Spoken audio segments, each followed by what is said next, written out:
And today I have my fabulous friend, Heather Blankenship. She is a phenomenal real estate investor, literally owns over $30 million worth of real estate all by herself, is a mom of almost 5, and just a straight up badass and fearless leader of the Society of Entrepreneurial Women. Welcome, Heather, to the show. Thanks for having me. We were just saying like the third or fourth time's the charm. We tried this a couple times and it's kind of like real estate. Sometimes you have to keep trying and not give up. Oh my gosh, that is so true. And it was so funny. I was literally on a coaching call last night and was telling everyone how so many people get into real estate. They like hit these roadblocks and then they just stop. And it's like, no, you got to surround yourself with people so that they can keep pushing you to keep going. Yeah, I was interviewing a girl yesterday and she does sub-2 vehicles like RVs and stuff like that. Super interesting. I'm excited about that podcast. But she was talking about how she couldn't quite figure out how to get the title and stuff transferred since it wasn't technically in her name because it was sub-2. And so she went to like 3 DMVs and they kept telling her no, but each one she picked up a little more information about what she actually needed. So by the time she went to the 3rd DMV, she had like all of her ducks in a row and all the paperwork she needed to like powers of attorney signed and all this stuff to like complete the transaction. But think about how many people would have given up at the first DMV when they were like, no, we can't do that. Or like, that's not possible. And so it's like this huge lesson. And when somebody tells you, no, that's not possible, that's probably not the answer. You just haven't like kept digging far enough. Like, don't give up. Just keep going. You're going to be successful. No, that's so true. Like I literally had a podcast episode come out yesterday and it was my friend Felipe. He started off as a Brazilian exchange student. And we were talking about how like with a lot of with the exchange students, when they come to the US, they're really excited. They want to get a job, but a lot of jobs won't hire them because they need like sponsorship. And he that just price kept went up. The price for all those things just went up a lot. Exactly. And so he just kept going and kept trying to find a company that would sponsor him and like would, it's just like his whole mantra was don't give up, like never take no for an answer. And it's so true. Everyone who you see that is successful just didn't say no. They just kept going. Yeah, even when someone else said no. There was this quote that I used to keep on my office when I was in corporate that said, never give up, never give in, and don't take no for an answer. And it's literally that for everything. I love that. Okay, well, so, everyone sees you as right now like a super freaking successful real estate investor, owns a ton of real estate, is doing huge deals. But like before all the real estate investing, who was Heather Blankenship? Oh my gosh. I feel like I don't even remember who that was anymore. It's like a lifetime ago. It was literally 13 years ago when I bought my first property. And after I went to college, I got my first job out of college as a finance manager with Enterprise, which was a totally normal like corporate job, just like everybody else has. You work too many hours. I think I made like $30,000 a year. Like if I think back to how long ago that was, nowhere near enough money to like support yourself. I was bartending. And so you fast forward a few years and I got married to my first husband and he was a race car driver. And we traveled all over the country because he raced 100 races a year. So we traveled all over the US in a camper. And when we were getting married, like we decided that I would travel with him because I would have never seen him. He was gone all the time. We traveled like 200 and something days a year, but not to like fun places, y'all. These are like the randomest towns in like like all states, like the random town that nothing's there but a dirt racetrack. Like that's where we were. So it's not like you got to see fun stuff. And so I've always been pretty ambitious. And so him and I were traveling across the country, going to these races, but we're in a camper. And so we're staying at these different RV parks in between the races. And I'm looking around and I'm like, you know what? These people are making a ton of money because I know we paid like $50 a night to stay here. And we're literally just on a concrete pad with some power and some water. And this place is packed. So I start Google searching like RV parks for sale, campgrounds for sale. And y'all, I didn't know anything about this. My parents are totally normal people. Like my mom was in sales when I was a kid. My stepdad's a mechanical engineer. So while they had like normal jobs, like no one was an entrepreneur. No one had like gone out and bought real estate. Sure, they own their home, but that's the extent of it. And so as I'm Google searching, we lived in Tennessee at the time. I found this RV park for sale that was in bankruptcy, meaning the bank owned the park, had taken it back from somebody. And I'm 26 years old. And I send this message to the bank and I'm like, hey, I want to buy this. And they're like, how much money do you have? I'm like, oh, how many? I was 26. Like, how much money do you have at 26? Like, none, right? Yeah. And also at this point, I'm like unemployed now because I've quit my job to travel around with my husband. But I was bored as heck, y'all. I tried sewing. I tried knitting. I ran marathons. I made like canned salsa from scratch and like all of this like totally like homemaker stuff. I tried really hard to be that, but I was really freaking bored. And so by the time we get back to Tennessee, I have convinced the bank to give me this loan to buy an RV park. But I had to figure out how the heck do you run an RV park? And it kind of just all started there. Ugh, I freaking love that. And so it's so funny because I remember this is a couple of years ago now. I heard your podcast episode on Bigger Pockets. And I like hearing your story lit me the frick up. Like literally, I was like, oh my gosh, this is so cool. Like, look at what she's done. And it's so funny because I actually signed up for your RV Park Mastermind. Literally not because I wanted RV parks. Like I had no desire to have an RV park, but I knew I wanted to like learn from you. And it was so funny because it's like you also did glamping. I was like, well, at least I can learn the glamping side of things. And I feel like there's so many things that could transfer because I do want to get into the commercial space. But it was like just that mindset that you had that I was like, that is so freaking cool. So I guess like, where do you think like, you know, I know with your background, you kind of grew up like not super wealthy or anything like that. Like, where do you think that mindset even came from that you can just like figure anything out and do anything? Yeah, I think if we go back even further, because the Heather we just described was by the time I was in college. And you and I've talked about this before. Like before college was a whole nother life. I grew up super poor in Mississippi. The dad that I said is a mechanical engineer. My stepdad adopted me when I was older. And so my real dad didn't really work. And I was living with half of the time my great grandmother who was born in 1919 and my real dad who like didn't have a job. And this woman, y'all, she couldn't drive. She would get up and we would walk to our neighbors' houses. And because we lived in the country in Mississippi, we didn't have like running water inside. We would fill up a wheelbarrow in the backyard. And like, that's where I would take a bath as a kid. And so I'm probably like 5 or 6 years old when we would do this. And this went until I was in like 9th grade, y'all. So this was like a long time. And, we couldn't afford groceries. So she would make these deals with the people who lived around us for her and I to go work in their, she would call them a garden, but this is like acres, y'all. So it's kind of like farm. And so we're like taking corn and then you silk it and you shuck it and you cut it off the cob and you put it in the freezer for the winter. And we would do the same thing with like butter beans and black-eyed peas and like whatever was in season.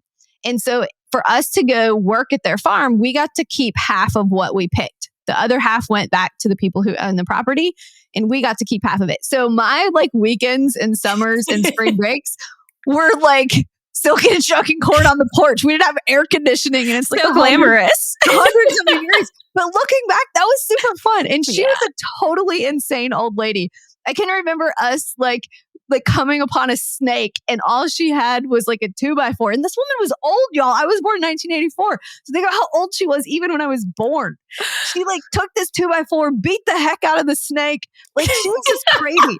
And so I always think I wish my kids had this like totally crazy grandmother to teach them those things that like we as parents are, it sucks to say, but like too busy to stop and teach them about work. Like think of the work ethic I had to learn so young for us to put all that food up for the winter. But I think it comes from that. No, I love that. And it's so interesting because like now you're raising 4, almost 5 kids. So I guess like what are ways, you know, and I know like I listen to so many different podcasts of people who have kids and there's always like, for so many people, especially now because of social media and like how things have progressed, have gone from like the zero to hero and now they're super wealthy, but they grew up really poor. Like, how are you instilling that within your kids, that resiliency? I don't actually know how you do that because my kids are grown yet. My oldest is 12, but I can tell you what I'm trying to do. So first of all, they don't like I see we live in South Florida and everybody down here is trying to act like they're somebody even when they're not. My kids are not wearing Gucci clothes. The baby does not have on, the little Gucci high tops that are cute and all this stuff. They have clothes from Walmart and Target and like legitimately normal, humble stuff. And when they want something, and it's not like they don't have a ton of crap, y'all. Like we're not depriving the kids, but when they want something, and it seems to be always off Amazon, they have to want it for at least a week before they can buy it. So, because as little kid, my youngest right now, besides the 8-month-old, is 7. So when they're that little, they want something different every day. They change their mind about what they like. So the rule is they have to keep the same thing in the Amazon cart for a week. And then they get their like one thing a month or whatever. But my 12-year-old, so you mentioned that I have the mastermind for women. It's called the Society of Entrepreneurial Women. When women join the mastermind, they get a welcome kit. And it's got like this book that I want them to read and some different stuff in it. And today, my 12-year-old has 33 welcome kits to package. Oh my gosh. So I don't have an assistant doing that. My 12-year-old is packaging the women's group packages. She's paid to do that. But she's got her job. And then she also has a mobile home at one of my mobile home parks. So not only do I own the RV parks, I own mobile home parks. So she has a mobile home that is rented out. She has her little spreadsheet. She knows her income and her expenses each month. If like there's a repair that needs done, she has to call the like HVAC guy, or most of the time it's my maintenance team, but she's got to like put the maintenance request in and things like that. So some of those like homeschool things that we're doing for finance are not traditional, but I'm hoping that they help my kids become resilient and understand work ethic and that they've got to work to get those things that they want.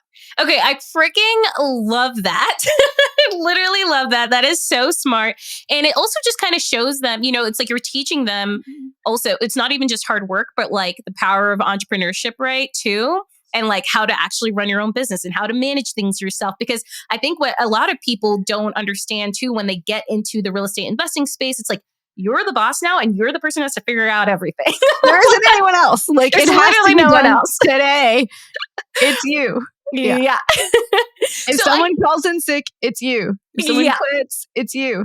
Oh my gosh. So I guess, kind of going from that transition through your early life to now you're like pretty wealthy, I would consider you pretty wealthy.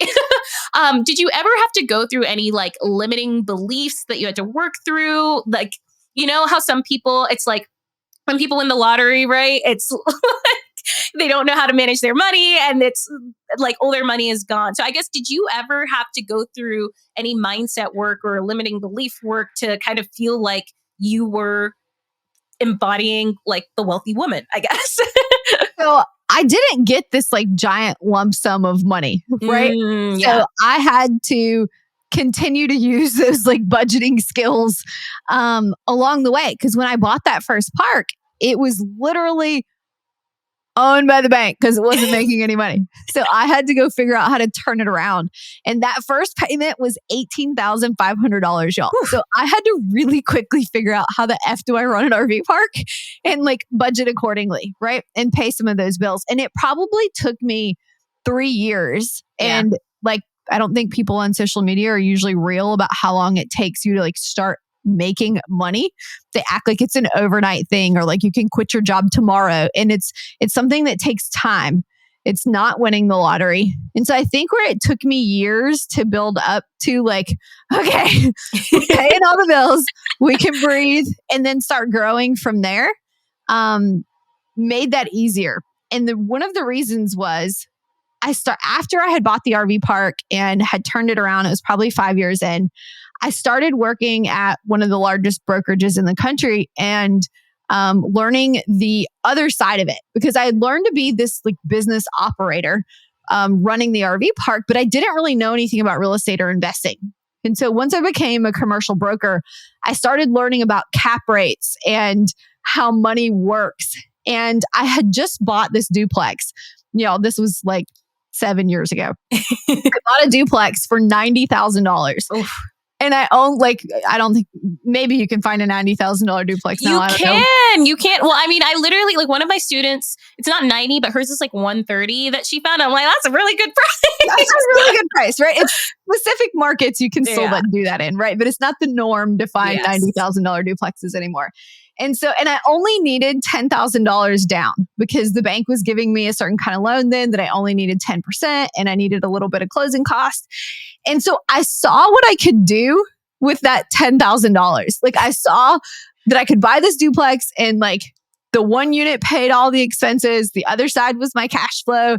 And the same day that kind of clicked in my head, I had someone come to my house to give me quotes for window treatments. And I lived on a couple acres in Tennessee. It's not like anyone could see in my windows, right? And the quote was a little over $10,000. I'm like, I don't need no window treatments, right? And so I think when you start learning how money works and what it can do for you, it's a little bit different mindset. So I don't think I had those limiting beliefs. Maybe I still have them, and that's why I don't know. But well, no, I mean, I feel that's so hard. So, like, literally, my parents have been telling me to buy a new car for so long. Like, my car is not cute. I've had it for over 10 years now. I've scratched it up, like the bumper's falling up. I'm like, I literally don't care. I don't care because I'm like, okay, well, I could go and like buy a $30,000 car.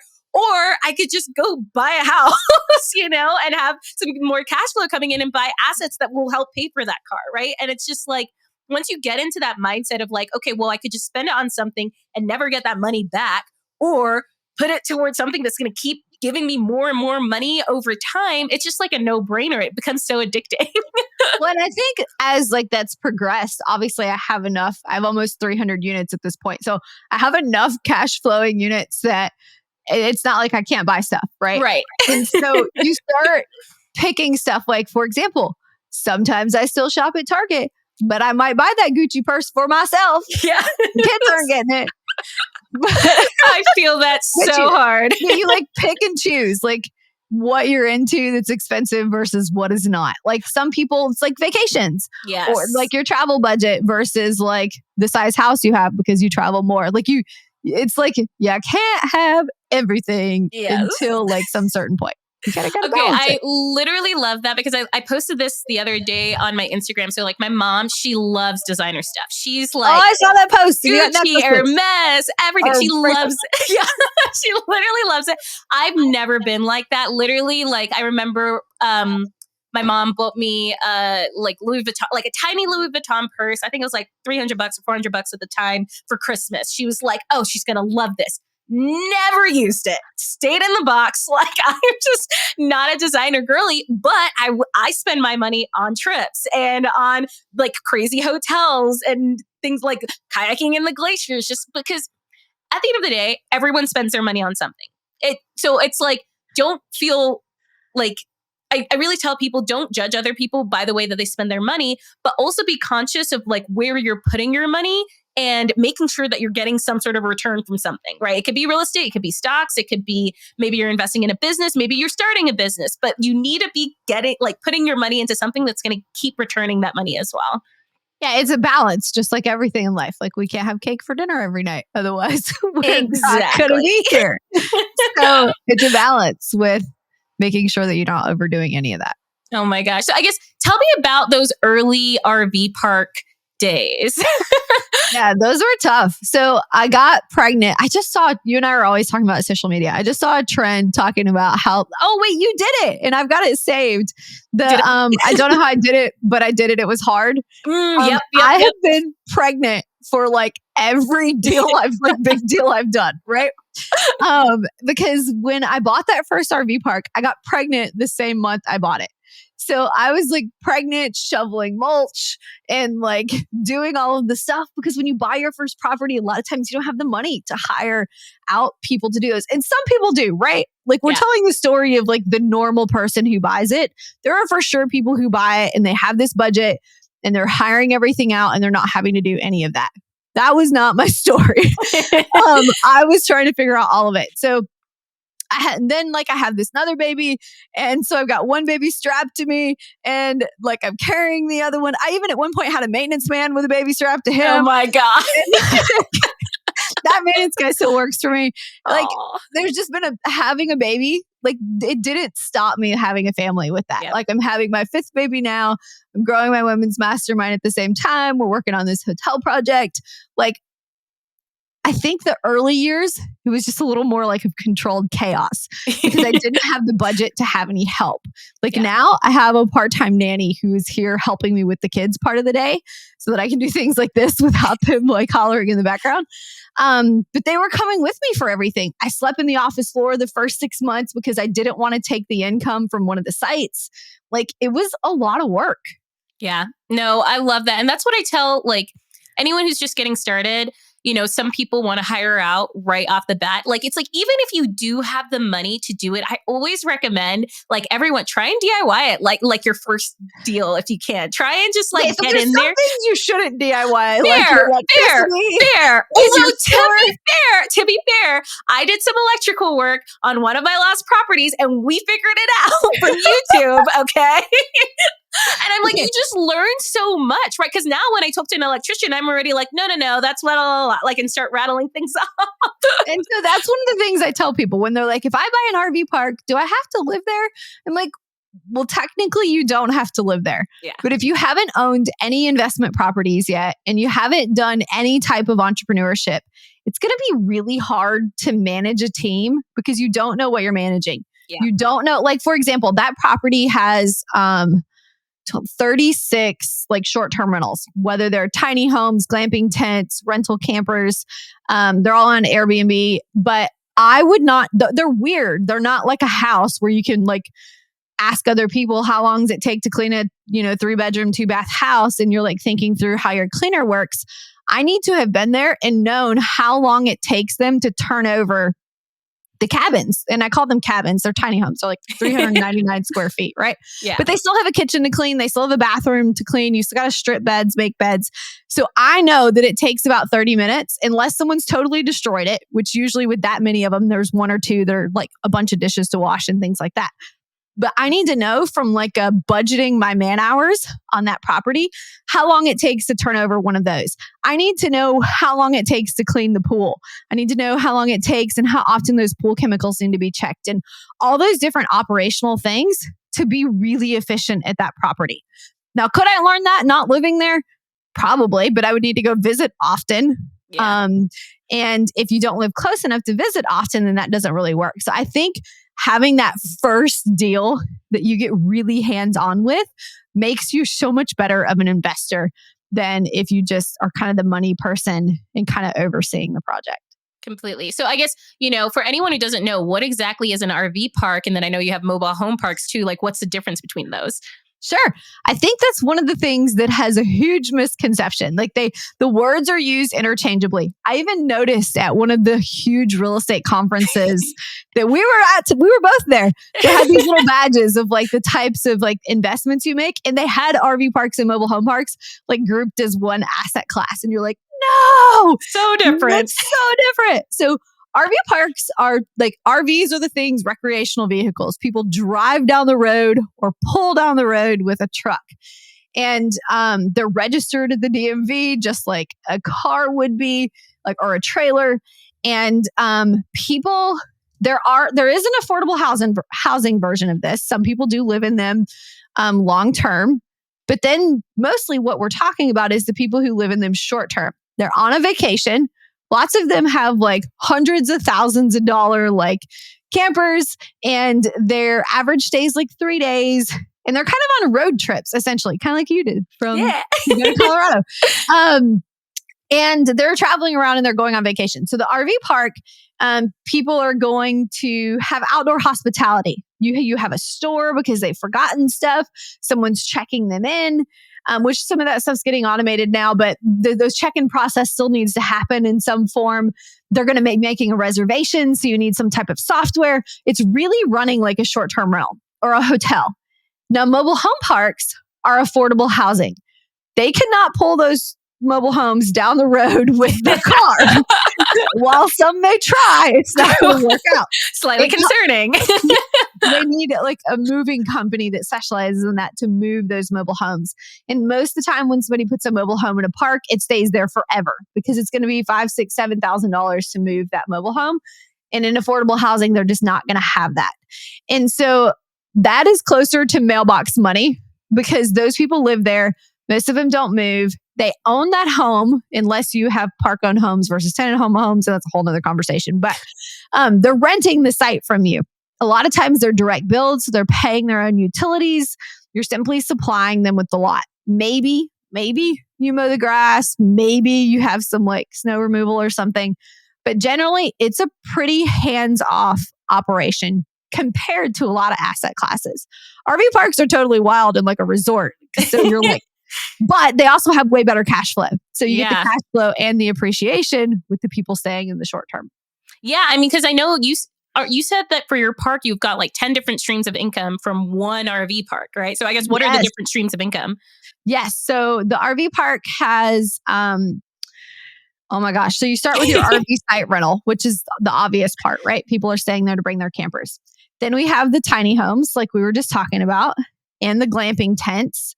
We have rental campers. We have a pizza kitchen. My parks are in tourist areas. So I don't have a full-fledged like restaurant, and a lot of RV parks do. But I'm smack dab in the middle of a tourist town, and they have so many options that I stuck with the pizza kitchen, and we serve a couple different things, and that still brings in quite a bit of money. The camp store, which sounds like nothing, but it brings in almost $200,000 a year in that one location that we're talking about. Oh my gosh. There's a laundry, like you essentially have like a laundromat there because the campers, for some reason, even though they're only on a 3-day trip, think they need to do laundry. We closed the laundry room during COVID because they're small and we couldn't meet the COVID guidelines. And so I couldn't believe how many bad reviews we got from having the laundry room closed. But you got the laundry room money, golf cart rentals. Oh my gosh. Like it's just sky's the limit. You keep going on all these different ways to make money in a property like that. As you know, I've been nomading for 2 years now, and I've been travel hacking for like a decade. And I am finally coming out with an awesome new guide called the Jet Set and Invest Playbook, where I am putting together all of my travel hacking knowledge and letting you peek behind the curtains on exactly how I've traveled to over 50 countries. And in the process, I've actually saved and made tens of thousands of dollars. I think we actually tallied up the last year, and we're above $50,000 saved and made through the strategies that I am putting in this playbook. Now, the Jet Set and Invest Playbook is the ultimate guide on how to become a digital nomad, use your home as your income stream, travel hack using credit card points, and fund your travel with ease. And the cool thing is that you don't even need to own real estate yet to leverage a lot of the tools that I'm putting in this guide. So if you're interested in getting on the wait list for it and getting the absolute best price that it's literally ever going to be, either DM me the word Jet Set on Instagram or click the link of the show notes in this podcast and you'll be the first to know when it releases. And make sure to get on it quick because it is only going to be available for a limited time. So hurry up, peeps. Okay, now let's dive back into the show. Yeah, and that's why I personally just really love the multifamily route, because it's like I picked up some single family homes and I was like, I just don't like that we're dependent on this one income coming in. Like, it's just, I don't know. For me, it's so nerve wracking. Like, I like having multiple streams of income coming in from one property, because if something's down on one unit or if something's down somewhere, you like, and that's, I think, why I like short-term rentals too, because there are other ways that you can really monetize. Like, you can set up a store with Minoan and people, because I get people who always ask, like, where are your linens from or where are your things? And I'm like, here's a list. And then they can buy it. That's extra stream of income for me because I'll get like commission from whatever they purchase. And yeah, so, and that's why I think that's why I just like gravitate towards the multifamily side of things too. I agree. But that's the fun part of it, because everyone's always like, well, mobile home parks aren't that fun, or RV parks aren't that fun. Like, I don't care anything about RVing. Well, I wasn't like dreaming, oh my God, I'm going to own an RV park someday. You've got to find something about it that you can get excited about. And to me, like pushing how much money can this property make? And I don't mean like gouging people. I mean, like we're talking about adding those streams of revenue. Like, that is the fun part to me, is like figuring out how to maximize the income at those properties and minimize the expenses. And that is the game of it that makes all this fun to me. Totally. Also, it's so funny. Like, one of my students, she's under contract on a duplex, and she has a like coin operated laundry in the place. So she's like, yeah, the owner was telling me that he would collect the coins and that would pay for the new like washer for in 5 years. So I'm many like, that's just smart. Yes. So I used to have so many freaking quarters. Like, and like not all banks have this stuff anymore that does the coin counting because it's not as big of a thing. And so we had to go to like certain bank locations, but most of the time it meant us counting and rolling quarters in our downtime. So 2 years ago, when I upgraded like all of the laundry machines across all the properties, I got the like QR code scan one. But now, because we have like, it's not all older people, but we do have quite a few. People always ask that about camping, and it is definitely not all the older generation, but you still have some of them. They can't figure it out. So we have all these signs with these instructions, and we have to go help. So I don't know that the QR codes were the way to go, but they will be in the near term. That's so fair. Okay, so you have a bunch of real estate, but now you actually, a couple of years ago started a women's mastermind, right? So I guess why? Most people would think, oh, you're probably pretty good there, right? When you've got your RV parks, you got a boutique hotel, like why start a women's mastermind? So I think a lot of us are in different places in life. So you are super blessed with your travel hobby and your unique ability to talk to everyone. And so you go to all these events and you meet tons of friends. You go on all these trips and you meet lots of people. Well, not everyone is as extroverted as you are, Olivia. And also, a lot of us, if you have kids already, or if you're married, or maybe you live in a smaller town and you're not into traveling alone, you have a really hard time meeting other women who are interested in the same things as you are. I can remember like my first daughter, like trying to go to a birthday. Because like when I was a kid, if there was a birthday party, your parents like dropped you off. Yeah. Yeah. Or if there was a sports practice or a game, they just like left you there. That does not happen now. The parents have to go too. It's so wild. Okay, it's so wild. I literally saw this TikTok, and it was like this woman, she just had a kid. She was back at work, and she's like, I don't know how parents are doing this, because it's like you got to prepare lunch, you got to prepare breakfast, you got to take them to this, you got to take them to that. Like, how are people doing? Like, and I don't know when that shift really happened. Me either. Parents were like had to be doing everything with their children. I'm like, my mom, I was going to school by myself at the age of 7, like hopping on the bus in the UK. Yeah, like, we walked. Yeah. Like, yeah, whatever. However, we rode bicycles, like however you were getting there. That doesn't happen now.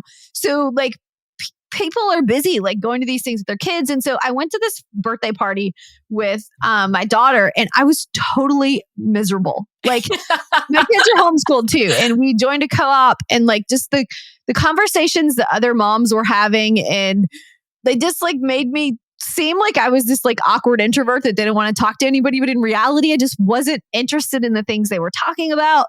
And I wasn't having the same types of conversations they were. And that was also starting to happen with the people in my life that I used to be able to relate to.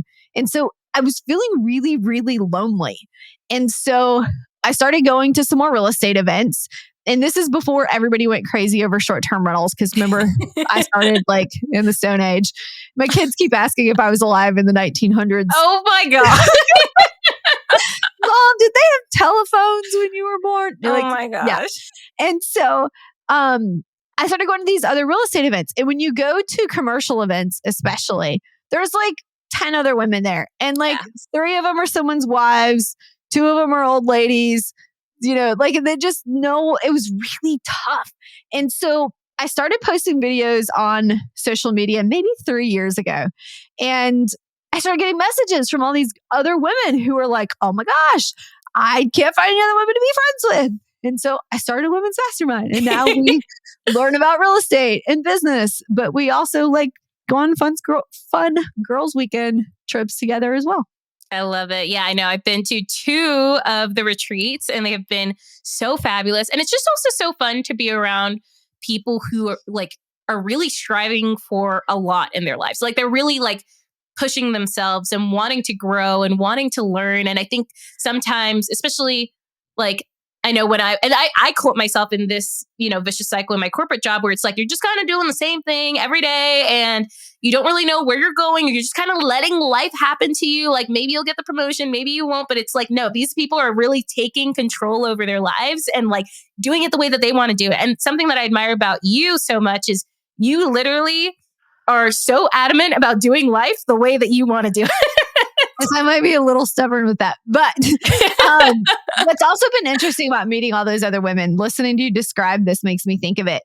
When you're first starting out in this journey and you have a couple wins, like maybe you get that first property or, you're finally making a little bit of extra money, you can't really tell the people around you because they aren't excited. Your mom might be excited for you, but besides your mom, like everyone else is like, oh, I wish I had that, or I wish I could do that, or like, why don't you give me some money? And you're like, dude, do you know what I had to go through to get here? And they don't. They really don't. And they can't relate. And it's also not fair to expect them to be able to relate to it. And then after you have a couple of those wins and a few things don't work out, you don't have anybody to talk to about that either. Yeah. So having the group of girlfriends to be able to like celebrate those victories, talk about those losses and how you can fix it and other options, dude, it's been priceless. Like I'm so excited. Yeah. I love that. Well, and the funny thing is like, I think, I said at the beginning, I kind of joined the RV Park Mastermind just on a whim. Like I literally remember two totally different things. So completely, yeah, But you should have been in the women's mastermind. I should have honestly, but I honestly loved joining the RV Park Mastermind because it like helped me think about bigger deals, right? Like I started looking at $1 million, $2 million properties, whereas before that, I like wouldn't touch that. Like I was like, oh my gosh, so nervous. And then I started I remember I was looking at a winery, and this was like a year and a bit ago. And I put it in the RV Park Mastermind but I avoided analyzing that for so long because I was just so nervous about the numbers. But it's like getting into a space and getting into a room with people trying to do that. I was like, okay, we can do this. There's other people doing it. It's easy to hype yourself up when everyone else is doing stuff like that and like move forward as opposed to just thinking about it. Completely. Also, like I love that you said before that, you tried, when you were with your ex-husband, you tried everything. You were sewing and knitting and doing a marathon, like getting bored. And it's just so funny. It's because it's like you need some sort of a purpose. Like people don't realize that. And it's so funny because even on my social media, right, I kind of, show the traveling and you can quit your job and travel the world for the rest of your life. But what people don't realize is if that is your only goal, you're probably going to get bored. Eventually, right? You're going to need something else. And right? I literally remember, this was even before I started my corporate job. I was traveling around for 3 months with no real goal. Like my big goal was hitting 50 countries, but I was just kind of like bopping. And I was like, okay, I need something to do. I need a project. I need something. Yeah, even if it's little stuff like making your homemade salsa, it's like this little accomplishment that you've learned and figured out. So I agree.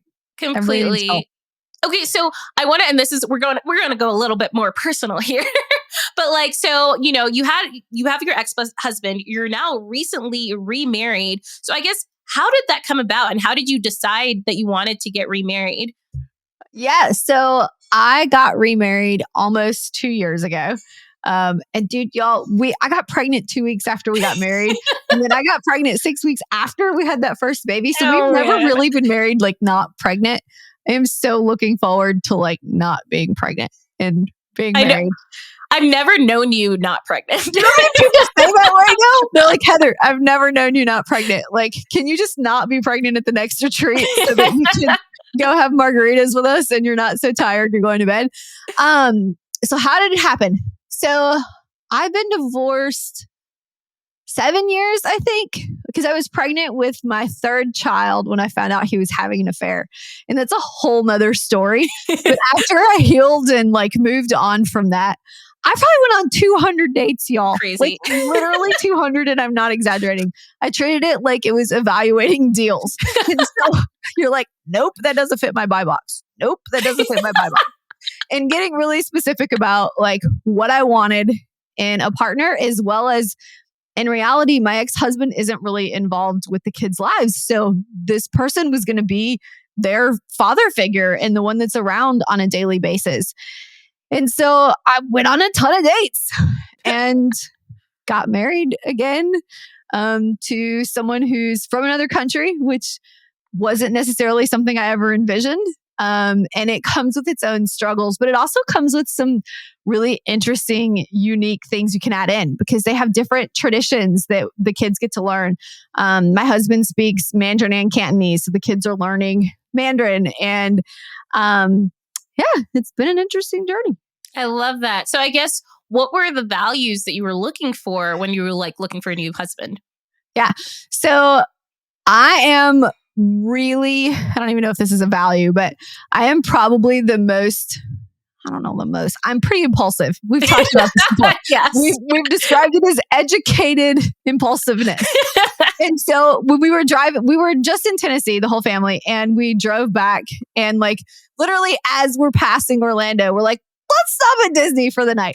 I needed a husband who had the patience and the ability to adapt to change to be in my lifestyle. Because let's get real, I turned 40 this year. I have 3 kids. Someone was going to have to come in and adapt. Not that I'm not adapting, because I definitely am, but those are things that I can't change. I'm an entrepreneur with a bunch of businesses. The kids are homeschooled. Someone was going to have to come in and to adapt to that. So that patience and ability to adapt to change was super important. I also really wanted a Christian husband, and finding a Christian man, we go to church every Sunday, sounds like an easy thing to do. When you go to church every Sunday and our church has thousands of people, I don't know a single person at the church. Yeah. Like people just don't talk to each other in person anymore. Also work ethic. I can tell from growing up with like really strong women in my life, someone who doesn't have a good work ethic, I would not respect them. And that would just not go well. So those were some of the things that were really important to me. And like no drugs. Y'all know how hard it is to find a man who doesn't do any drugs. Who isn't actually married and not telling you. Like, oh my gosh. Okay, well, so it's so funny because, like we've talked about our impulsiveness. You decide to get married after like 7 weeks. How? Yeah. I don't know. Like I did it the first time too.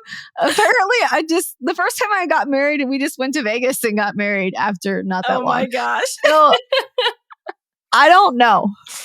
That's fair. That's the one thing on today's interview. We're like, I don't know. Could not tell you. Hey, but that's the thing.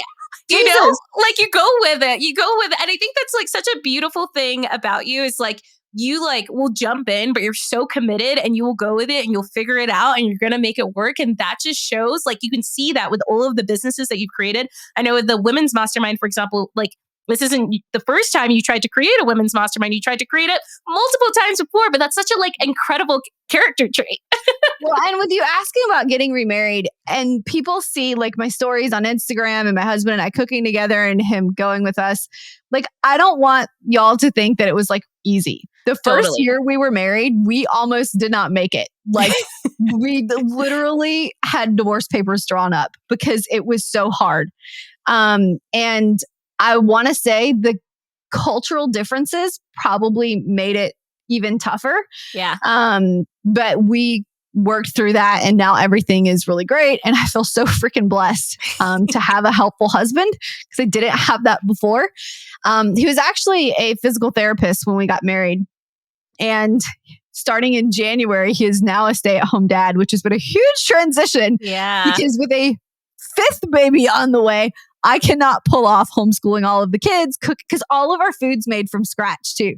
So like cooking all the food, like doing all the things. So I'm super grateful to have a partner that's really, really helpful. No, I love that. And that is so true. And it's like no relationship is going to be absolutely perfect, right? Like all the time, but you have to be willing to work through things together. And like, it's the only way, gal. Yes, 100% agree. Oh, I love that. And so one last thing that I actually wanted to touch on is, you homeschool your children. Why? Oh my gosh, we could talk about that for a whole episode too. So there's a couple things. So first of all, Dude, they teach some crazy stuff at They schools do. now. They do. Regardless of what you believe, you're going to think something along those lines is pretty crazy. And whether it's the age that they teach it at, and you want your kids exposed at a different age, or what they're teaching them, a lot of times that alone is a strong enough reason for me to not put my kids in school. Because I'll tell y'all, there are some days when I'm like, there's a school across the street. It would be really easy to send y'all to that school across the street. The second thing is our lifestyle. It allows us to like kind of come and go as we please, stop at Disney randomly if we want to. On Fridays, we have Fun Family Friday, and like normal kids are at school on Fridays, but we are out doing something as a family. And I love the freedom and flexibility it gives us for like travel and adventure. It's so neat to see like my 7 and 8-year-old are like best friends. And all of the kids are so close to each other. And a lot of times you don't see that with kids who go to school because they spend so many hours with other kids. Not that my kids don't see other kids. They see other kids in other situations like extracurricular stuff. They do kung fu and all kinds of stuff. But most of their time is spent at home with their siblings. And so as a family, we are spending all of that time together and building those relationships and bonds and family values that I really want my kids to grow up with. So there's a lot of things that come along, even like the programs and the curriculum, like it's tons of stuff. No, I love, and it's so funny because I honestly never considered homeschooling before becoming an entrepreneur. Like I was like, no, that's only weird kids get homeschooled, right? But I think that's what people used to think. It's becoming more, and I was homeschooled, so it's becoming more. So and more weird normal. kids, obviously. Exactly, I was a weird kid, so it's becoming more and more normal. Well, yeah, and it's like the more that I see, like, especially as I'm like building businesses and really seeing how to navigate this world, I'm like, oh my gosh, so much of the stuff I learned in school was useless. You know? We were just talking about that because of tax season. I'm like, it would be so much more important to teach taxes than some of the stuff we're learning about history. Like, who the heck cares? Oh, completely. And I guess, you know, what is something that you see young people doing right now that you think may be like detrimental for them in the future? Not necessarily like kids in high school or anything, but maybe like kids getting out of college. Maybe they're starting working, potentially thinking of starting a business. Like what's something that you see with like the youth of today that like advice that you could potentially give them? Yeah. So it actually, my thought process on this comes from a question that you asked on a post I made yesterday. I think it was yesterday. You were saying, what do you wish you would have done before you got married? And I think there's this new mindset and culture around getting married and having kids. And I'm going to make some people mad saying this, but I think if you wait until you're like mid to late 30s, and some people even wait till their early 40s to get married. And I know that not everybody has the opportunity and you have to wait and all these different things, but usually there's some choices you made for like the previous 20 years that like cause you to still be single. It's really hard to have a relationship because you've lived this last 20 years, 15 years, whatever age you are, in this like really self-centered life. And I don't mean self-centered in a negative way, but like you get to eat dinner when you want to. You get to take however long you want to eat dinner. You get to take your shower when you want to. You get to go to the gym when you want to, as long as you want to. You get to plan these trips. When you have a spouse and you have kids, it's so freaking hard to adapt when you've had so long of living however you want to live. And so I think there's this cultural thought of, or maybe it's societal, that you need to wait to get married until you experience all of these things. Well, in reality, a lot of that's about having kids, not getting married. You can very much get married in your mid to late 20s and still experience all of those same things with the right partner, as opposed to like needing to do all of those things before. Yeah. You don't need to wait for that. And I think it's causing like some people to be able to not have kids because they've waited so long and it's not an option for them anymore. They have like health trouble that they didn't have. Like we weren't, as a society, we weren't meant to wait until 45 to start thinking about having kids. And I can even tell you as a pregnant 40-year-old how much harder it is than it was as a pregnant 27-year-old when I did this the first time. Like it's hard. No, completely. There's actually a book that I read last year called The Defining Decade. And it talks about how important your 20s are and it goes into like the issue with the fertility when you start to get into your later 30s and 40s, and how a lot of young women, right, or young people in general don't really think about that, because it is something like, unfortunately, we do kind of have like a little bit of a ticking time bomb, right? But it is, I remember for me, I was always like imparted the wisdom of like, be independent and, you know, do yourself and become successful yourself. But it's so much harder to date when you're older. And Yes. Like it really is. And it's more just because I know exactly who I am. I know 100% who I am. And most people don't fit into like the category of the kind of person that I'm searching for. And by no means am I saying people need to get married at like 18. Do not think that. No. There's this trend of waiting until you're like 40 and thinking that that's like then that's like planned for. Yes. Well, and it's like, I wish I like for the longest time, I just didn't date. I was like, nope, I'm having fun. I'm having a great time, you know, which, don't get me wrong, was so fun and so wonderful.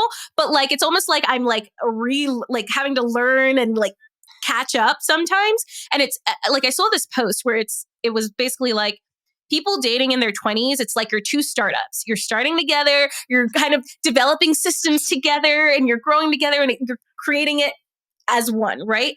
When you're older, when you're in your 30s, you're two fully fledged businesses. You've got your protocols, you've got your SOPs, and it's so mumuch harder to merge those. Which is why I was saying, like, in reality, I was going to have to marry somebody who could come into like my situation, is because I'm like this train that's already barreling down the tracks, and the train can't stop. Somebody had to be willing to jump on and go with us. Completely.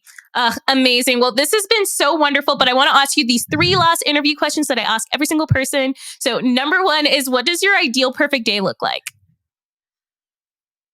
One with no alarm. Like, I've gotten so, as an entrepreneur who creates my own schedule, so accustomed to not setting an alarm that days where I have to set the alarm, I'm like mad at it. The one that starts with no alarm. So on Saturdays, I have a nanny come and take care of the kids on Saturday mornings. And my husband and I go to the farmer's market, and we pick stuff to like make some new recipe that we've never made before and learn like some new cooking skills. I freaking love those days. So again, like, no alarm, go to the farmer's market and cook some new kind of recipe. I love that. Okay, number 2, what is your mantra? As a kid, my mom would say, don't say I can't, say I can and do it. And I literally have that like in my office and think about that all of the time when something isn't working out. Like, don't say you can't do it, say I can and figure it out. I also have on my wall that well-behaved women rarely make history. Yes, I love that. Because I feel like as women, we're so often told like that we're not supposed to behave a certain way, or that we are supposed to behave a certain way. Dude, that's not the way to go. No. Love that. I know there's a hotel in Houston where they have that quote like in the lobby, and I'm like, yeah. Yes, I love that. Okay, last question. What does wealth mean to you? Wealth to me is time freedom. And to be able to say yes when I want to and no when I don't want to. Because I feel like so often we're saying yes to obligations. Like, sometimes it's related to jobs or family members or whatever. But being able to do what I want to when I want to, whether that's the time or the telling someone yes or no, is what wealth is to me.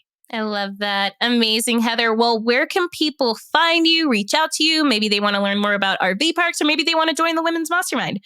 Yeah, so I'm at Heather Blankenship X3 on Instagram is where I'm the most active, and you can find the most information, or my website is heatherblankenship.com. But thanks for having me, Olivia. This has been fun. Thank you. So much fun. Bye, girl. Bye. Thank you so much for listening to Wonderless Wealth Show. Now, don't forget to follow the podcast, or if you're watching on YouTube, make sure to hit that subscribe button. If you love this episode, it would literally mean the world to me if you shared this with a friend or a family member or literally like anyone off of the street. Like right now, go ahead, share it so you don't forget, or post it on social media and make sure to tag me. I love seeing what you're listening in on and what you resonated with, and I'm just so freaking thankful for you. I'm so freaking excited for you. I love you, and don't forget, life really doesn't have to be hard.